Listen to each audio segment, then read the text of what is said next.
Losing to the Patriots stinks, but at least the non-Watson part of this picture is gone. Photo by Eric Sauceda. As we sift through the aftermath of the Texans' loss, I promise, I will begin to look ahead to the Titans tomorrow, and try to find positives. There are a few things to feel pretty good about. Tyler Ervin looked like he might pop one or two big ones this season in the return game. The rookie class acquitted itself pretty well overall, and J.J. Watt in that second half.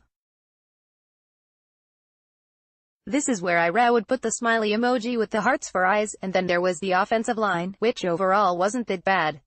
Yeah, you heard me, a Houston Texans offensive line did some good things. First off, the Texans ran the ball 34 times for 167 yards, a 4.9 yards per carry average.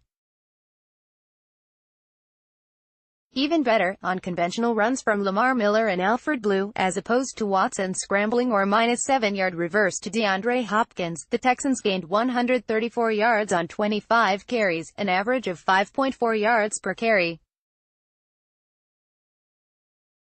Now, the pass protection was shaky from their young offensive tackles, Martinez Rankin and Julian Davenport.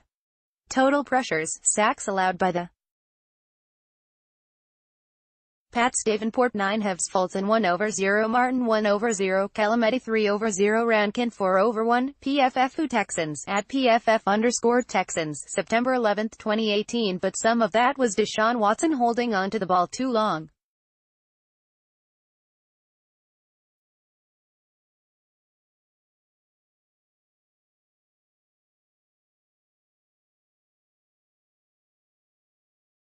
Throws less than 2.5 seconds, 10/11ths, 1 TD, 129.9 NFL passer rating. Throws more than 2.5 seconds, 7/23, 1 in 25.5 NFL PR. https t.co/Wexmerkerger, PFF Texans at PFF_Texans, September 11, 2018. So, all in all, not a horrible week for what was easily the most scrutinized and criticized part of the team coming into the 2018 season.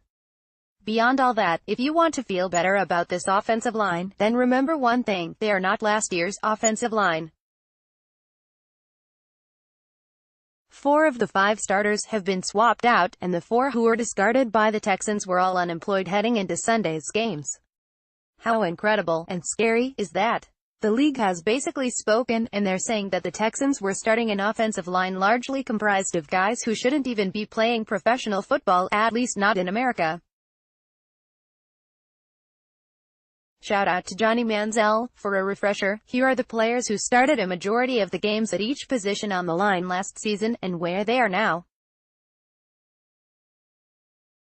Chris Clark, LT 2017 starts, 92,017 PFF score, 51.0. Clark is an older player, drafted in 2008, so chances are, he is done, although he was in the building at NRG Stadium yesterday working out for the Texans.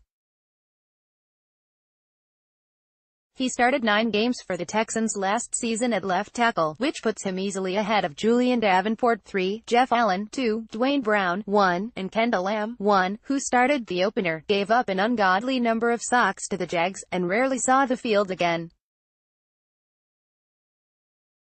Xavier a-Filo, LG 2017 starts, 162,017 PFF score, 53.5. You could make a case that a-Filo, the 33rd overall pick in 2014, is the worst draft pick in team history, with the most number of excuses made for a drafted player in team history. The Texans let him walk this offseason. He was signed and released by the Titans. But on Monday, we got this, ha ha ha ha ha ha. Nick Martin, C 2017 starts, 142,017 PFF score, 62.7. Martin is the one holdover, and he has to feel like Andy Dufresne escaping Shawshank, to go from a-Filo and Jeff Allen to Zach Fulton and Senio Calamity as the guards surrounding him. Martin needs a big season, though, as the 2019 off-season would be a logical time to extend his contract, if he deserves it.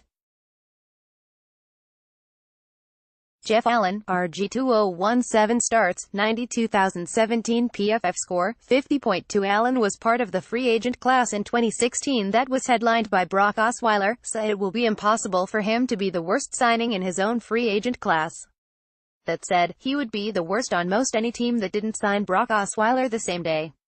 He is currently unemployed. Bruno Giacomini, RT2017 starts, 162,017 PFF score, 45.6. Bruno Giacomini will remain one of football's great miracles, a big, supposedly tough offensive tackle, who played literally every single snap of the 2017 season, and was a team captain, despite showing zero ability to run, block or protect the passer. He deserves his own 30 for 30, so see, Texan fans, it could be worse. You could be a Cowboy fan wondering, who in the blue hell is a-Filo? Oh, you'll find out, Cowboy fan. You'll find out. Listen to Sean Pendergast on Sports Radio 610 from 2 to 6 p.m. weekdays. Also, follow him on Twitter at http://twitter.com/StPendergast and like him on Facebook at https://www.facebook.com/StPendergast.